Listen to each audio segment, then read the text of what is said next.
আল্লাহ পাককে ভয় করে পৃথিবীর সমস্ত পাপ থেকে যারা নিজেকে রক্ষা করবে আল্লাহ তাদের জন্য এই জান্নাত রেখে দিয়েছেন। সুবহানাল্লাহ।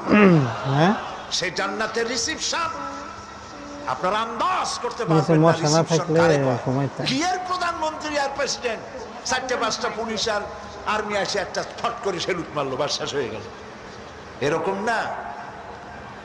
জান্নাতীদেরকে রিসিপশন দেওয়া হবে। জান্নাতীরা যখন আল্লাহর হুকুমে জান্নাতের দিকে যেতে লাগবে, আর যখন জান্নাতের কাছে চলে যাবে আল্লাহ রাব্বুল আলামিন শোনায় দিচ্ছেন, হাত্তা ইযা জাউহা ফুতিহাত আবওয়াবুহা ওয়া ক্বালা লাহুম খাজানাতুহা সালামুন আলাইকুম তিবতুম ফাদখুলু